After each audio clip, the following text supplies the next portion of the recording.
This is probably one of the main reasons why so many people got trust issues.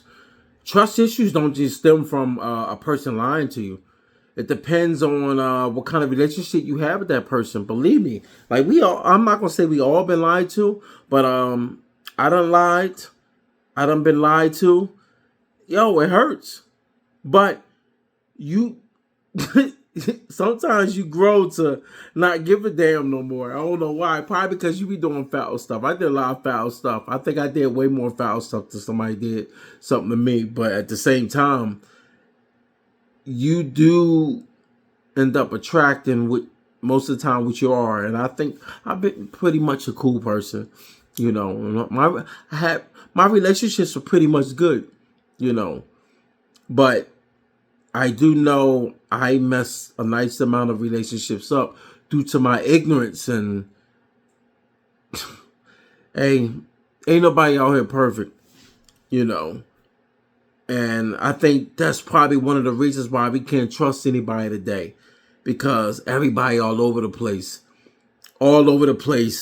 and you sometimes you can become stagnated, just doing the same stuff, the same game plan, having the same philosophy about how you look at life. And that's probably why today's time the clubs are dead.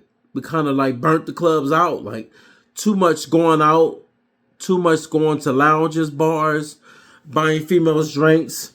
And a lot of times, like when shorties be out, they normally might be in a relationship. Like we all done been there as fellas, where you can be out with somebody without what you know. Basically, you could be out with a female, and then later on find out, yo, you messing with her, but she really had somebody in the background. You're like, damn, but you don't care sometimes because you still get what you want. This is probably why a lot of a lot of people out here don't trust nobody, because nobody's really truthful, and that's on both sides. I can't front. So I do get it, like where you do get like the red pill, the certain type of people that think that, you know what I mean, they're not dating single moms and whatnot. But at the same time, you think you're gonna walk around out here and just be messing with all these females that have no kids. Look, I'm sorry to tell you, nobody is not that far off. Only difference is they don't have kids, and one party got kids. Freaks on both sides, yo, and it's crazy because even with these preferences, like, hey, look, I say this: whatever you like, whatever floats your boat, that's what you go with. But at the same time, I'm not saying that you need to be looking for somebody that got kids, because I am a firm believer it's tough being out here, being around people's kids, especially when they bad. I've been there. When you're looking at somebody's kid, and you're like, damn, they bad. I'm ready to chuck the kid out. But you got to realize, too, and you got to take into consideration that if this person's showing that they're a good parent and they got morals, and you looking at that, you're like, damn, yo, they're a pretty good parent. You know what I mean? And you feeling them, and they treating you good, and you feeling the vibe, then you might be able to spark something, and something might be able to grow. I think that's the older me that's thinking this way. But when you're younger, I can get it. When you're younger, you don't have the patience, and you don't quite understand, and you're not supposed to, because a lot of times we in a world now where as though you can be taken advantage of, taking care of responsibilities that are not yours. So I get it, you know. And the females ain't dumb. Y'all know. Y'all know if y'all found yourself a sucker, somebody that's easy to step, somebody that can step in place and take the position of the father figure if that other person's not around.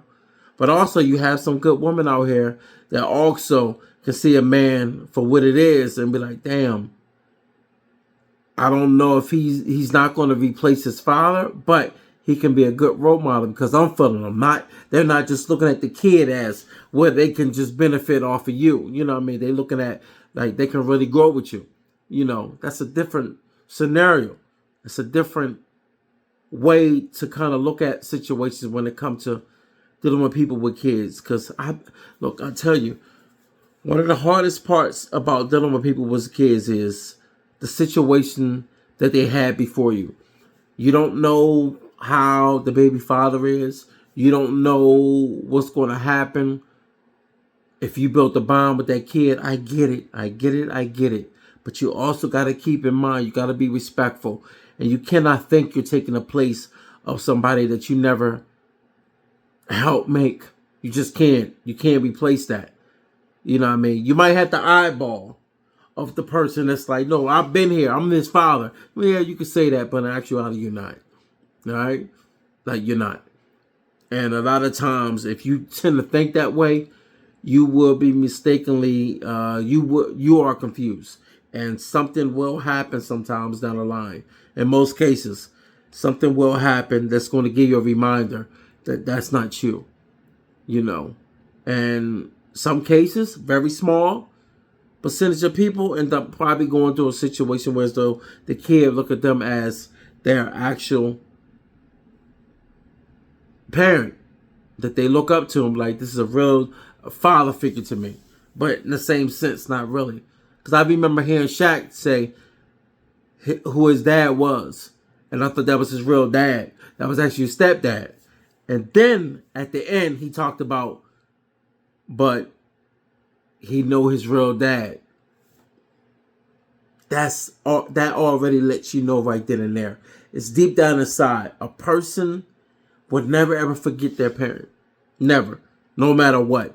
You still will want that bond. Even though it's not there. You might have lost it. You might have never had it. But you're always going to think about that. Because it's deep down inside. It's normal.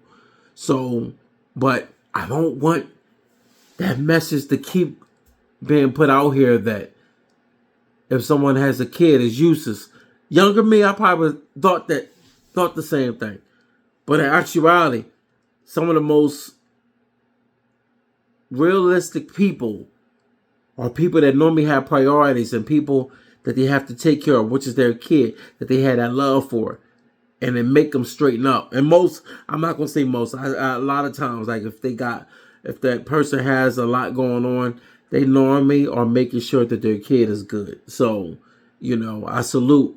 And that's one thing in my life that made me start to focus a little bit more, was my kid. Not to say that I wasn't doing my thing, but your kid will make you actually focus more if you are a good parent. A parent that's a bullshit parent, it's not going to make you move any different because you are already set in your ways, you know. But if you're somebody that look at your kid and you want them to have more, then you're going to go hard for them. You're going to go hard for your kid or your kids. You're going to make sure they're good, even if you're with the other, if you're with the female or if you're not. You know, even a female. Like when you're separated, does not have to be a bad thing. It can also be a good thing too, because at the end of the day, two parties that come together, even if you are separated, when they say a household with both parents can raise a good kid, yeah and no. The key is having both parents that are both loving and respect each other. If both parents respect each other, the kid not going to feel not loved. Believe me, they won't. Because they see that y'all not together. Kids are not dumb. It's only a problem if y'all are going back and forth at each other to the point where as though one person is using one party to take advantage of them.